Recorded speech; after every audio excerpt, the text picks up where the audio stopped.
Congratulation कि आप अपने एक नई जर्नी की तरफ आगे बढ़ रहे हैं। यस, चलिए, थैंक यू। कोई कोई पर्टिकुलर रीजन कि आपने बायोलॉजी चूज किया बेटा?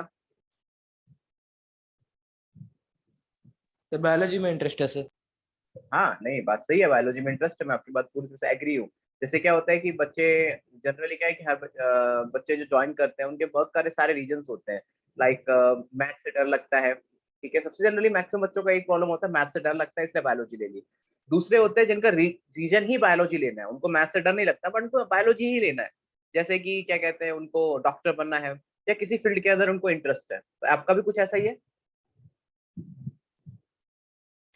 यस सर, सर डॉक्टर बनना है सर। डॉक्टर बनना है, बहुत अच्छी बात है। चलो बेटा, उसके लिए आपको एफर्ट्स करने होंगे, मेहनत करनी होगी, ठीक है। चलिए, आई विश कि आप अपने ड्रीम को ट्रू करें। Thank you sir. Okay, Ishu Gupta. Ishu Gupta,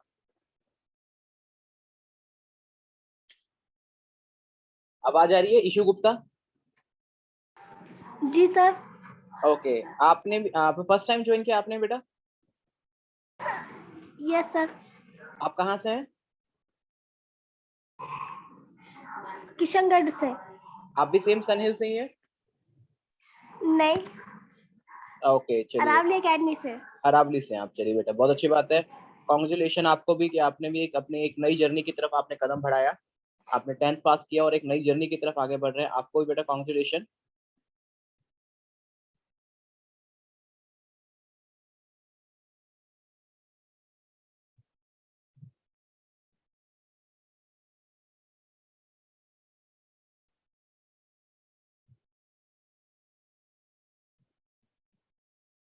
hello,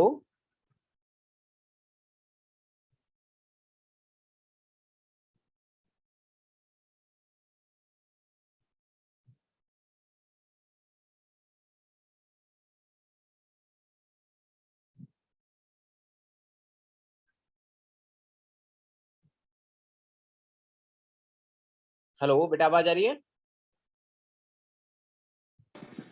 yes sir. Okay, चलिए बेटा हम आगे चलते हैं, आगे चलते हैं बिना टाइम वेस्ट करे। देखिए, कल के लेक्चर में हम कुछ बेसिक कॉन्सेप्ट के बारे में स्टडी कर रहे थे कि लाइक आपके बाय द वे आपको मैं रिकॉर्डिंग लेक्चर की प्रोवाइड करता रहता हूँ, आप अपने ग्रुप में चेक कर सकते हो, अगर आपका इन केस कोई भी चीज मिस हो जाए तो वहां से आप अपने लेक्चर्स को आप रीड कर सकते हो, ठीक है बेटा। चलिए, आगे हम चलते हैं, आगे बढ़ते हैं कि हम लाइक बेसिक स्टडी कर रहे थे कि सेल की डिस्कवरी किसने की। ओके, डेड सेल को किसने डिस्कवर किया, लिविंग सेल्स को किसने डिस्कवर किया, राइट। उसके बाद में डेड सेल और लिविंग सेल्स के बाद में हमने देखा सेल थ्योरी के बारे में कि सेल थ्योरी को किसने प्रोवाइड किया था। सेल थ्योरी को लाइक सेल थ्योरी का फर्स्ट स्टेटमेंट क्या था, सेल थ्योरी का सेकंड स्टेटमेंट क्या था। तो हमने कुछ बेसिक चीजों के बारे में स्टडी किया था, ठीक है। ओके, चलिए आगे पढ़ते हैं बेटा। राहुल, आपसे आपने बोला था कि आप कल पढ़कर आएंगे, तो आपने याद है बेटा आपके सेल थ्योरी के कौन कौन से स्टेटमेंट्स है? Hello, yes sir. हाँ बताइए। All cells arises from pre-existing cells. Okay okay बेटा, और आगे? All living organisms are composed by cell and produce product of cell.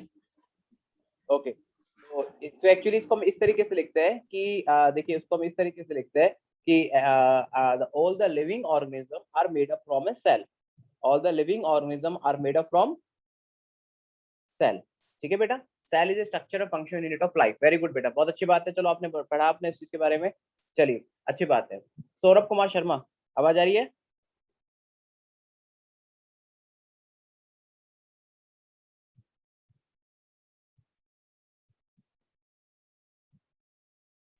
Saurabh Kumar Sharma, आवाज आ रही है?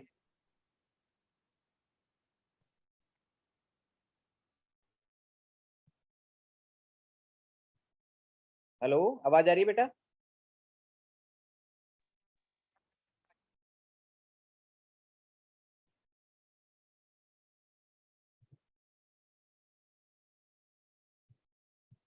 चलिए आगे बढ़ते हैं। चलिए हम बेसिक स्टडी कर रहे थे कि सेल थ्योरी को किसने प्रोवाइड किया था। सेल थ्योरी को सेल थ्योरी को जो देने वाले जो मेन साइंटिस्ट थे जिन्होंने शुरुआत की थी, Matthew Seldon and Theodore Swann, जिन्होंने बताया cell is a structure and function unit of life.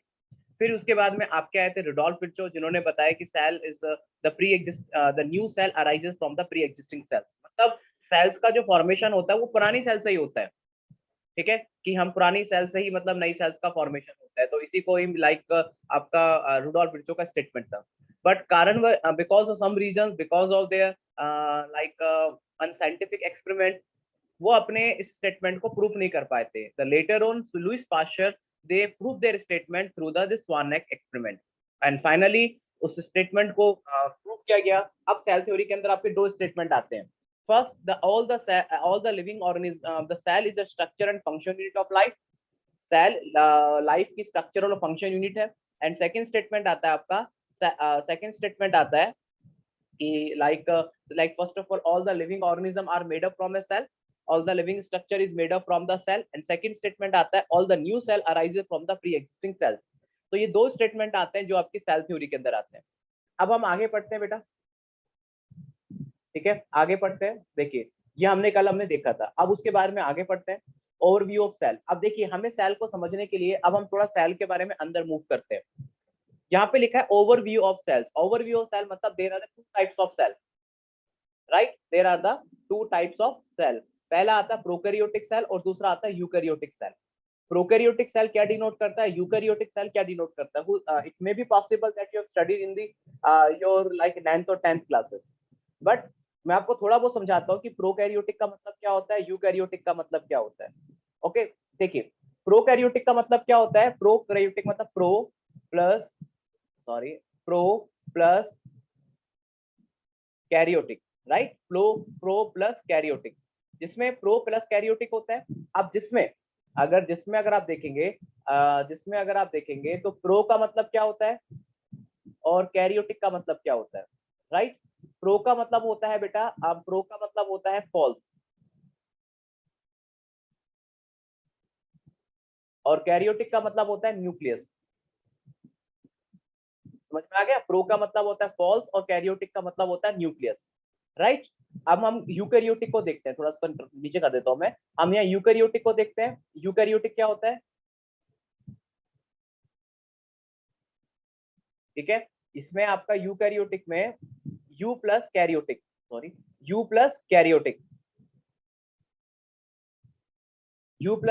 होता है, और इसमें यू का मतलब होता है और कैरियोटिक, दोनों का अलग अलग मतलब होता है।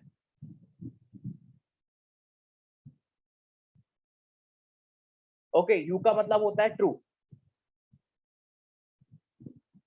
और कैरियोटिक का मतलब होता है न्यूक्लियस, राइट। देखिए यहाँ पर प्रोकैरियोटिक में प्रो का मतलब होता है फॉल्स और कैरियोटिक का मतलब होता है न्यूक्लियस, राइट। और यूकैरियोटिक में यू का मतलब होता है ट्रू और कैरियोटिक का मतलब होता है न्यूक्लियस। कहने का मतलब है कि जितने भी प्रोकैरियोटिक सेल्स है, प्रोकैरियोटिक सेल्स के अंदर जो न्यूक्लियस होता है वो फॉल्स होता है। फॉल्स का मतलब क्या होता है बेटा? फॉल्स का मतलब होता है कि उनमें जो न्यूक्लियस होता है वो एक्चुअली न्यूक्लियस के टाइप का नहीं होता, न्यूक्लियस के जैसा होता है। देखिए let me make you clear. Okay, let me make you clear. अगर आप यहाँ पर जो यूकैरियोटिक होता है, इसमें यू का मतलब होता है ट्रू और न्यूक्लियस का मतलब होता है न्यूक्लियस का, कैरियोटिक का मतलब होता है न्यूक्लियस। देखिए क्या होता है बेटा, प्रोकैरियोटिक सेल के अंदर यहाँ पे फॉल्स न्यूक्लियस का मतलब क्या है? सबसे पहली बात, अगर आप यहाँ पर एक नॉर्मल सेल का स्ट्रक्चर देखते हैं तो नॉर्मल सेल में क्या होता है कि एक सेल मेम्ब्रेन होती है जो सेल को कवर करके होती है, ठीक है, जैसे कि मान के चलो ये सेल मेम्ब्रेन है, ठीक है बेटा। अंदर की तरफ क्या होता है बेटा? अंदर की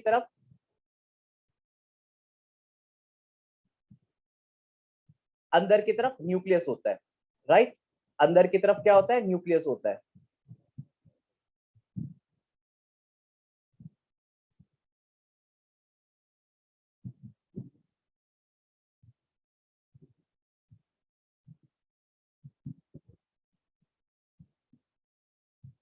ठीक है बेटा, अंदर की तरफ न्यूक्लियस होता है। इस न्यूक्लियस के अंदर क्या होता है बेटा? आपके इसके न्यूक्लियस के अंदर डीएनए प्रेजेंट रहता है। इस न्यूक्लियस के अंदर क्या होता है बेटा? इस न्यूक्लियस के अंदर डीएनए प्रेजेंट रहता है, राइट।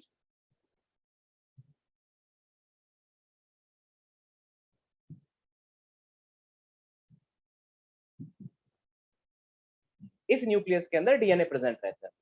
समझ में आ गया? इस न्यूक्लियस के अंदर डीएनए प्रेजेंट रहता है। और बाहर की तरफ क्या होता है? बाहर की तरफ होता है यहाँ पर सेल मेम्ब्रेन। बाहर की तरफ क्या होता है बेटा? बाहर की तरफ होता है सेल मेम्ब्रेन, अंदर की तरफ न्यूक्लियस होता है और न्यूक्लियस के अंदर डीएनए प्रेजेंट रहता है। ये जनरली हर एक नॉर्मल सेल्स की स्ट्रक्चर होता है। हर एक नॉर्मल सेल का एक स्ट्रक्चर होता है जो एक नॉर्मल सेल के अंदर पाया जाता है। आपका जो न्यूक्लियस है, इसमें न्यूक्लियस में क्या होता है? डीएनए को कवर करने के लिए चारों तरफ न्यूक्लियस की मेम्ब्रेन होती है। मतलब आपका ये जो देख रहे हो ना डीएनए, अंदर की तरफ डीएनए, इस डीएनए को कवर करने के लिए चारों तरफ क्या होती है? They are basically surrounded by a nuclear membrane. तो अगर आप यहाँ पे देखेंगे, कंप्लीटली इसको देखेंगे, ये जो ब्लू कलर का स्ट्रक्चर है, ये जो ब्लू कलर का स्ट्रक्चर होता है, ये एक्चुअली क्या होता है? ये होता है न्यूक्लियर मेम्ब्रेन।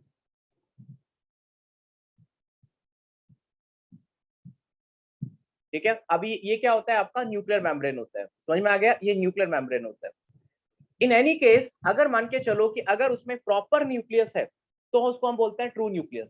मतलब अगर उसमें प्रॉपर न्यूक्लियस प्रेजेंट है तो उसको ट्रू न्यूक्लियस बोलते हैं। देखिए, यहाँ प्रॉपर न्यूक्लियस है, मतलब डीएनए को कवर करने के लिए प्रॉपर न्यूक्लियर मेम्ब्रेन प्रेजेंट रहती है, तो उसको हम क्या बोलते हैं? ट्रू न्यूक्लियस कहते हैं।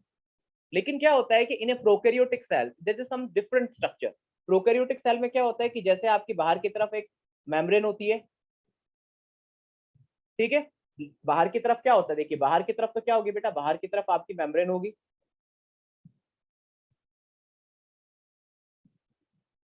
बाहर की तरफ मेम्ब्रेन होगी, ठीक है, बाहर की तरफ मेम्ब्रेन होगी, और मेम्ब्रेन की यहाँ की तरफ क्या होगा? इसमें इसमें होगा आपका साइटोप्लाज्म। ओके, यहाँ की तरफ क्या होगा बेटा? साइटोप्लाज्म होगा। समझ में आ गया? लेकिन क्या होता है कि एक एक प्रॉब्लम होती है। एक प्रॉब्लम क्या होती है कि इनके अंदर जो प्रोकैरियोटिक सेल्स होती हैं, प्रोकैरियोटिक सेल जो होती हैं, इन प्रोकैरियोटिक सेल के अंदर जो डीएनए होता है वो न्यूक्लियर मेम्ब्रेन से कवर नहीं होता है। तो जब डीएनए न्यूक्लियर मेम्ब्रेन से कवर नहीं होगा तो डीएनए कहाँ जाएगा? सीधा साइटोप्लाज्म में आ जाएगा। तो देखिए, ये आपका डीएनए होता है।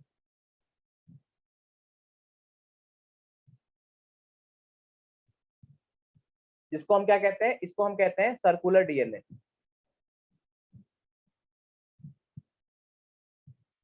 ठीक है, इसको हम क्या कहते हैं? इसको हम कहते हैं सर्कुलर डीएनए।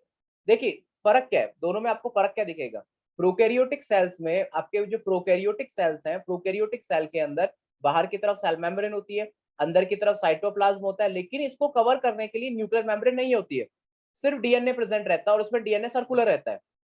लेकिन जो यूकैरियोटिक सेल्स होती है, यूकैरियोटिक सेल है ये, ओके, ये प्रोकैरियोटिक सेल है, यहाँ पर क्या होता है? डीएनए को कवर करने के लिए न्यूक्लियर मेम्ब्रेन रहती है। तो अगर आप इसको बाहर से देखते हो तो आपको न्यूक्लियर मेम्ब्रेन दिखाई देती है, तो मतलब यहाँ प्रॉपर न्यूक्लियस प्रेजेंट है। लेकिन इन प्रोकैरियोटिक सेल में अगर आप प्रोकैरियोटिक सेल को देखोगे तो प्रोकैरियोटिक सेल में क्या फर्क दिखता है? यहाँ पर आपके चारों तरफ न्यूक्लियर मेम्ब्रेन नहीं है। जब चारों तरफ यहाँ पर न्यूक्लियर मेम्ब्रेन नहीं है तो क्या होगा? लेकिन आपके अंदर एक सर्कुलर डीएनए जरूर प्रेजेंट है। न्यूक्लियर मेम्ब्रेन भी प्रेजेंट नहीं है लेकिन एक सर्कुलर डीएनए जरूर प्रेजेंट है। तो दूर से देखने में ऐसा लगता है कि ये आपका एक सर्कुलर डीएनए है, मतलब सर्कुलर। आपको देखेंगे कि न्यूक्लियस कैसा होता है? सर्कुलर होता है। अगर आप प्रोकैरियोटिक सेल को देखते हैं तो प्रोकैरियोटिक सेल को देखने पे ऐसा लगता है, प्रोकैरियोटिक सेल को देखने पे ऐसा लगता है ये कि आपका जो डीएनए होता है वो सर्कुलर है, मतलब आपका न्यूक्लियस सर्कुलर है। देखिए, अगर आप दूर से देखते हो प्रोकैरियोटिक सेल को, देखने पे ऐसा लगता है कि आपका जो न्यूक्लियस है यहाँ पे ये मतलब डीएनए सर्कुलर है, तो ऐसा लगता है कि ये डीएनए है। ऐसा लगता है कि न्यूक्लियस है, क्योंकि ये सर्कुलर है तो सर्कुलर देखने में ऐसा लगता है कि न्यूक्लियस है, लेकिन ये एक्चुअली न्यूक्लियस नहीं है, ये एक डीएनए है, इसलिए इसको बोलते हैं फॉल्स न्यूक्लियस। फिर समझिए, यूकैरियोटिक में तो क्या होता है? डीएनए को कवर करने के लिए चारों तरफ न्यूक्लियर मेम्ब्रेन प्रेजेंट रहती है। समझ में आ गया? लेकिन इन प्रोकैरियोटिक प्रोकैरियोटिक इनमें चारों तरफ न्यूक्लियर मेम्ब्रेन एब्सेंट होती है और सर्कुलर डीएनए होता है।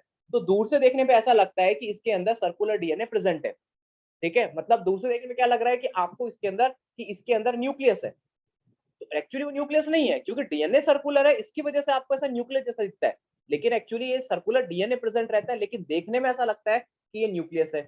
इसलिए ऐसे स्ट्रक्चर को हम क्या कहते हैं? ऐसे स्ट्रक्चर को हम कहते हैं न्यूक्लॉइड, या फिर हम कहते हैं यहाँ पे फॉल्स न्यूक्लियस, जो कि प्रोकैरियोटिक सेल की कैटेगरी में आता है। ओके, ये समझ में आया आपको बेटा?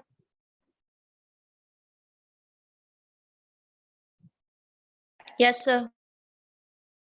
श्योर, समझ में आया? अगर आपको समझ में आया तो ठीक है, नहीं तो otherwise I will repeat again.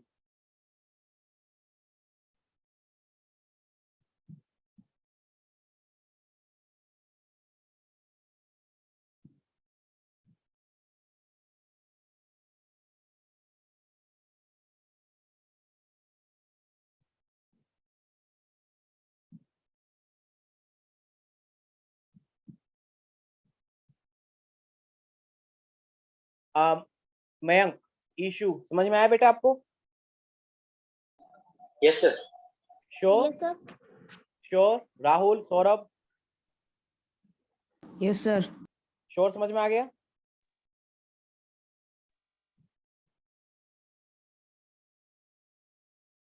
Sure समझ में आ गया बेटा?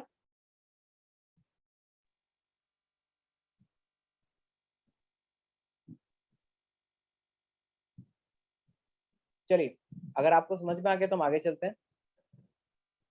तो यहाँ पर दो तरीके की सेल्स होती हैं, प्रोकैरियोटिक होती है, यूकैरियोटिक सेल होती है, राइट? हमें दो तरह की सेल पे ध्यान रखना। प्रोकैरियोटिक में क्या इंक्लूड होता है बेटा? प्रोकैरियोटिक में इंक्लूड होते हैं आपके बैक्टीरिया, ठीक है? प्रोकैरियोटिक में क्या इंक्लूड होते हैं? आपके बैक्टीरिया इंक्लूड होते हैं। लेकिन जो यूकैरियोटिक होता है उसके अंदर एल्गी, फंगाई, प्लांट और एनिमल सेल इंक्लूड होते हैं। यहाँ पे देखिए, प्रोकैरियोटिक, यूकैरियोटिक में क्या होता है? एल्गी होते हैं, फंगाई होती है, प्लांट सेल होती है, और क्या होती है? एनिमल सेल प्रेजेंट रहती है, किसमें? यूकैरियोटिक के अंदर। लेकिन प्रोकैरियोटिक में क्या प्रेजेंट रहते हैं? सिर्फ और सिर्फ बैक्टीरिया प्रेजेंट रहते हैं। समझ में आ गया बेटा आपको? जो प्रोकैरियोटिक होता है उसके अंदर क्या प्रेजेंट रहते हैं? सिर्फ बैक्टीरिया। लेकिन जो यूकैरियोटिक होते हैं उनके अंदर एल्गी, फंगाई, प्लांट और एनिमल सेल प्रेजेंट रहती है। प्रोकैरियोटिक सेल मतलब एक तरह की प्रिमिटिव सेल है। प्रिमिटिव क्या है? मतलब पुराने टाइप की सेल है, ये प्रिमिटिव सेल है, राइट? ये आपकी प्रिमिटिव सेल है। और जो आपका ये जो यूकैरियोटिक सेल होती हैं, ये आपकी जितनी भी सेल्स है, मतलब आपकी यहाँ जितनी भी सेल्स है, ये मॉडर्न सेल्स है।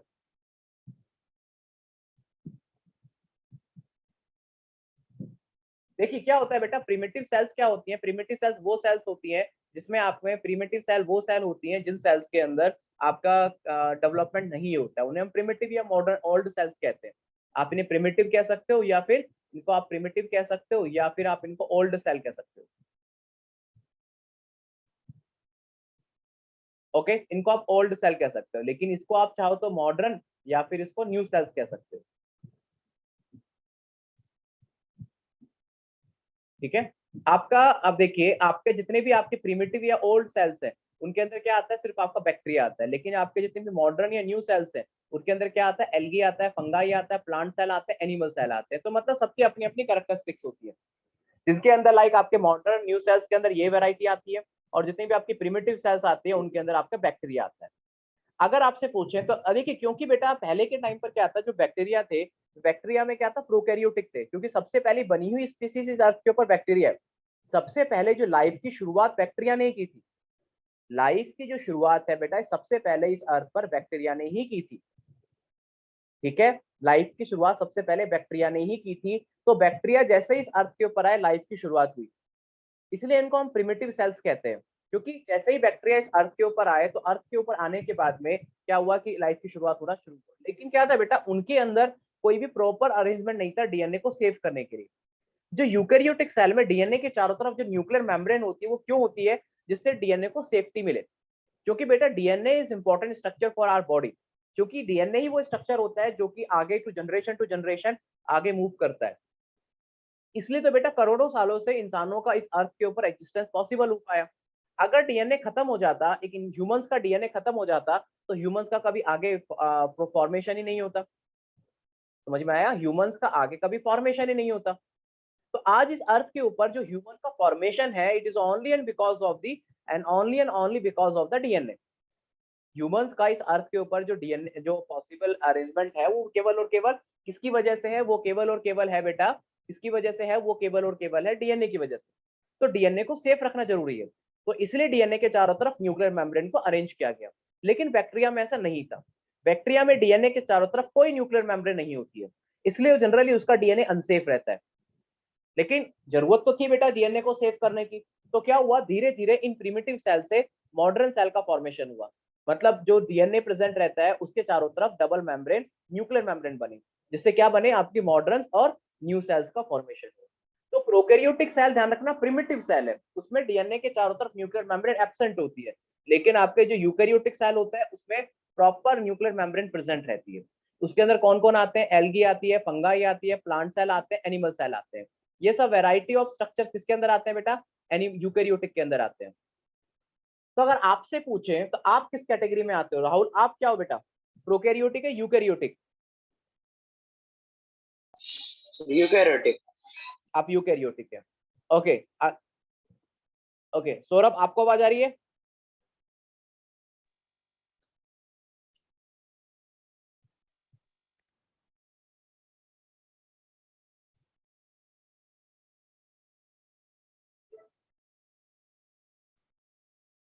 सौरभ आपको आवाज आ रही है? ओके चलो, आवाज नहीं आ रही। चलिए, आपने कब, जैसे आपने जो एल्गीज देखी होंगी, एल्गी भी आपने देखी है, फंगस भी आपने देखी है, ये सब आपने स्ट्रक्चर आपने देखे हैं, ठीक है, ये सब स्ट्रक्चर आपने देखे हैं। तो आपके जो ये स्ट्रक्चर्स हैं जो आपने ये देखे हैं बेटा, ये सारे के सारे स्ट्रक्चर क्या होते हैं? ये सारे के सारे स्ट्रक्चर आपके यूकेरियोटिक का पार्ट है। मतलब हम भी खुद यूकेरियोटिक के अंदर आते हैं, क्योंकि हमारा जो डीएनए होता है बहुत सेफ होता है। इसलिए तो बेटा बैक्टीरिया में लगातार अपने आप को चेंज करता है। बैक्टीरिया बेटा खतरनाक होता जाता है दिन पर दिन। अगर आप देखेंगे पहले अगर किसी को नॉर्मल बैक्टीरियल इन्फेक्शन होता था तो वो थोड़ी सी दवाइयां लेके खत्म हो जाता था, लेकिन आज वो जल्दी से खत्म नहीं होता है, क्योंकि लगातार उनके अंदर वैरायटी ऑफ चेंजेस आ रहे हैं बैक्टीरिया के अंदर। पहले क्या था, किसी को मान के चलो टाइफाइड हुआ तो नॉर्मल उसको एंटीबायोटिक देते थे, एंटीबायोटिक देके उसको खत्म कर देते थे, राइट, उसको एंटीबायोटिक देके आपने खत्म कर दिया, ठीक है, एंटीबायोटिक देके उसको खत्म कर दिया। लेकिन अब आप सोचेंगे लेकिन अब इतना आसान नहीं है एंटीबायोटिक के थ्रू खत्म करना। यूकेरियोटिक्स आपके अगर आप देखेंगे तो उसमें आप एंटीबायोटिक की अब हैवी डोज की रिक्वायरमेंट होती है। अब इतना आसान नहीं होता, एंटीबायोटिक की हैवी डोज चाहिए। क्यों? क्योंकि बैक्टीरिया अपने आप को लगातार खतरनाक बनाता जा रहा है। क्यों खतरनाक बनाता जा रहा है? क्योंकि डीएनए के चारों तरफ उस पर न्यूक्लियर मेम्ब्रेन नहीं है। जब डीएनए के चारों तरफ न्यूक्लियर मेम्ब्रेन नहीं है तो लगातार डीएनए लगातार चेंज हो रहा है, और जो खतरनाक, मतलब ऐसा नहीं कि वो इजी बन रहा है अपने आप को, और लगातार खतरनाक बन रहा है। हम कोरोना की बात करते हैं, जो वायरस है आपका, वायरस तो खैर बैक्टीरिया नहीं है, वायरस एक अलग स्ट्रक्चर है। लेकिन वायरस में भी क्या होता है बेटा, एक अगर आप देखोगे तो एक चारों तरफ प्रोटीन की लेयर होती है और बीच में न्यूक्लिक एसिड होता है। मतलब जो भी डीएनए आरएनए जो भी प्रेजेंट रहेगा वो बीच में एक न्यूक्लिक एसिड प्रेजेंट रहता है। तो वहां पर भी डीएनए को कवर करने के लिए कोई प्रॉपर अरेंजमेंट नहीं है। इसलिए क्या होता है कि वायरस अपने आप को हर दिन खतरनाक पे खतरनाक बनाता जाता है।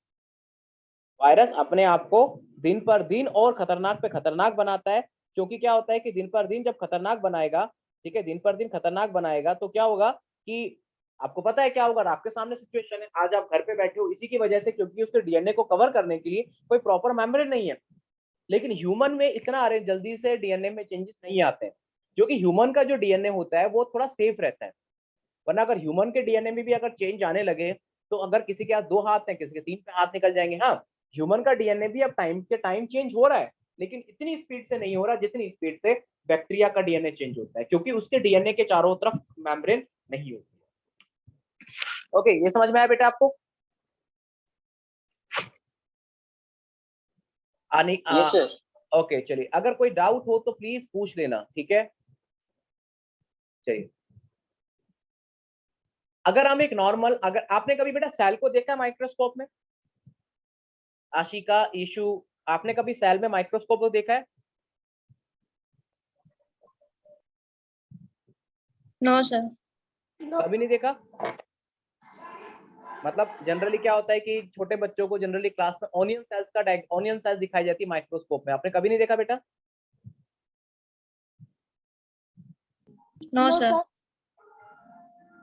अच्छा चलिए, मान लिया आपकी बात आपने, चलिए देखो ये, अगर आप बेटा अगर ऑनियन सेल को अगर आप देखोगे माइक्रोस्कोप में तो कुछ ऐसा दिखाई देगा। देखिए, आपको करना क्या है, सिंपल सी बात है, आपको एक ऑनियन लेना है, ऑनियन का पील लेना है, पील होता है छिलका, बाहर ऑनियन पील ले लिया।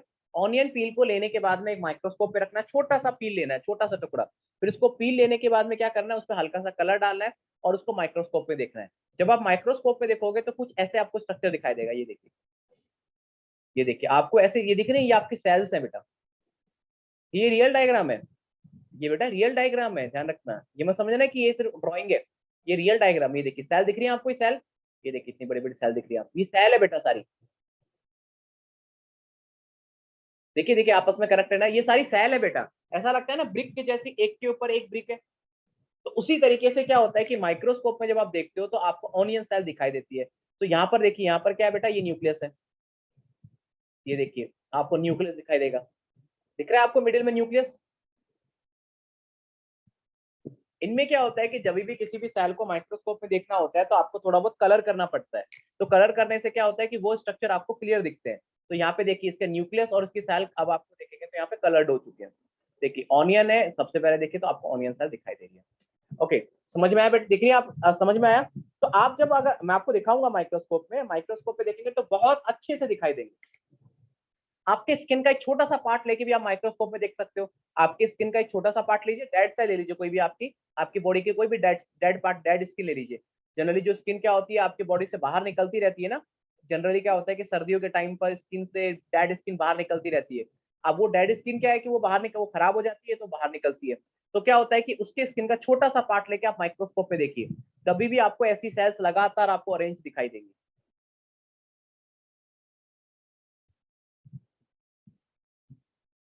ठीक है। So the onion cell, which is a typical plant cell, has a distinct cell wall, its a boundary and within a cell membrane. कहने का मतलब अगर आप ऑनियन सेल को देखेंगे तो ऑनियन सेल क्या होती है बेटा, एक प्लांट सेल है। ऑनियन सेल का एक प्लांट सेल है, लेकिन अगर आप प्लांट सेल में आप देखोगे तो प्लांट सेल और एनिमल सेल में डिफरेंस होता है। प्लांट सेल में क्या होता है, बाहर की तरफ सेल वॉल होती है, ओके, और अंदर की तरफ सेल मेम्ब्रेन होती है। ठीक है, और उसके अंदर की तरफ एक न्यूक्लियस होता है। बाय द वे इस चैप्टर के अंदर हम प्लांट और एनिमल सेल पे डिस्कस करेंगे, थोड़ा बहुत प्रोकैरियोटिक सेल डिस्कस करेंगे, बैक्टीरिया के बारे में पढ़ेंगे, और थोड़ा बहुत हम पढ़ेंगे आप किसके बारे में, हम थोड़ा बहुत पढ़ेंगे प्लांट और एनिमल सेल के बारे में। तो अगर आप प्लांट सेल में देखते हो और एनिमल सेल में क्या डिफरेंस दिखाई देगा, प्लांट सेल के अंदर बाहर की तरफ सेल वॉल होती है, और एनिमल सेल में आप देखोगे तो एनिमल सेल में सिर्फ सेल मेम्ब्रेन होती है और अंदर की तरफ न्यूक्लियस होता है। ठीक है बेटा, तो अगर आप यहाँ पे देखोगे तो ये बाहर की तरफ है, ये अंदर की तरफ जाओगे तो ये सेल, ये और ये आप देखोगे।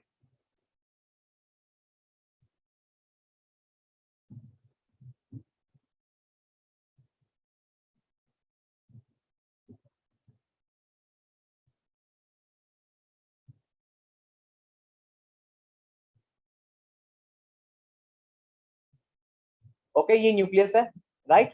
और अगर आप ये देखोगे, ये क्या है बेटा, ये है आपका, ये आपकी प्लाज्मा मेम्ब्रेन है, या मतलब उसको सेल मेम्ब्रेन कह सकते हो, राइट। और यहाँ की तरफ क्या होता है बेटा, दोनों में अंदर की तरफ सेल मेम्ब्रेन के अंदर की तरफ क्या होता है, साइटोप्लाज्म होता है, और ये न्यूक्लियस होता है। ठीक है, मैं लिख देता हूँ यहाँ पर।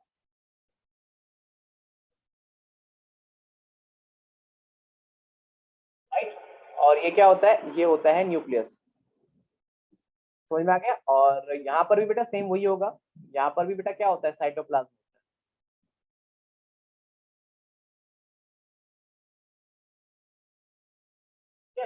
अगर आप देखेंगे तो ये क्या है बेटा, ये आपको आप देखेंगे तो ये है बेटा आपकी प्लांट सेल, ये आपकी प्लांट सेल है, राइट, और ये आपकी एनिमल सेल है। मतलब दोनों में डिफरेंस आपको कहाँ मिलेगा, सेल वॉल के लेवल पर, ये आपको सेल वॉल के लेवल पे दोनों में आपको डिफरेंस मिलेगा। ओके, अगर आपको याद ना रहे तो हम इसे कैसे करना है, आपको देखिए यहाँ पे लिख भी रखा है। ऑनियन सेल क्या होती है कि आपकी एक टिपिकल प्लांट सेल होती है, जो कि जिसके अंदर एक सेल वॉल पाई जाती है, अलग से आपको सेल वॉल दिखाई देगी, जो और फिर उसके अंदर क्या होती है, सेल मेम्ब्रेन होती है। लेकिन अगर आप ह्यूमन के चिक की सेल्स को देखेंगे तो उसमें क्या होगी, आपको एक आउटर मेम्ब्रेन दिखाई देगी, जो उसका डिलिमिटिंग स्ट्रक्चर बनाती है। मतलब डिलिमिटिंग कहने का मतलब उसकी बाउंड्री बनाती है। अगर आपको कभी भी याद ना रहे कि हमें एनिमल सेल है या वॉल है, व्हाटएवर, अगर आपको याद ना रहे तो आपको क्या करना है, सिंपल सा, अपनी स्किन को प्रेस करिए। जब आप अपनी स्किन को प्रेस करते हो तो अंदर की तरफ वो धसती है, वो अंदर की तरफ लाइक अंदर की तरफ मूव करती है। क्यों? क्योंकि इसमें सेल वॉल एब्सेंट है। लेकिन ह्यूमन सेल्स में देखेंगे तो अगर आप प्लांट को पुश कीजिए, प्लांट को अगर आप पुश करेंगे तो प्लांट में क्या होता है, प्लांट की बॉडी हार्ड होती है, तो प्लांट की जब बॉडी हार्ड होती है तो अंदर पुश नहीं हो पाएगी। ठीक है, क्योंकि इसलिए क्या होता है, ये प्लांट सेल और एनिमल सेल का ये मेजर, ये क्या कहते हैं, डिफरेंस रहता है। ओके, ये समझ में आया बेटा आपको?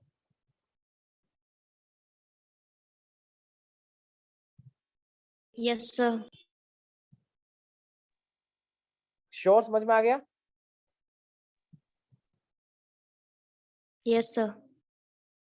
ठीक है बेटा।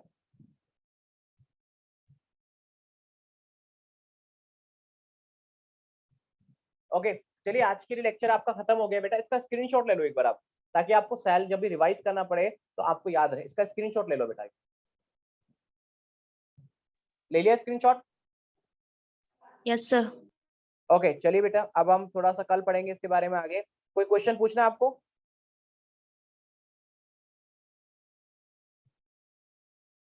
No, sir. कोई क्वेश्चन नहीं है? चलिए बेटा, चलिए फिर आप जा सकते हो। Thank you so much for your time. इसका स्क्रीनशॉट जरूर ले लेना बस, ताकि आपको ध्यान रहे कि सेल वॉल और सेल मेम्ब्रेन में क्या डिफरेंस, मतलब प्लांट सेल और एनिमल सेल में क्या डिफरेंस आपको दिखाई देता है। ठीक है,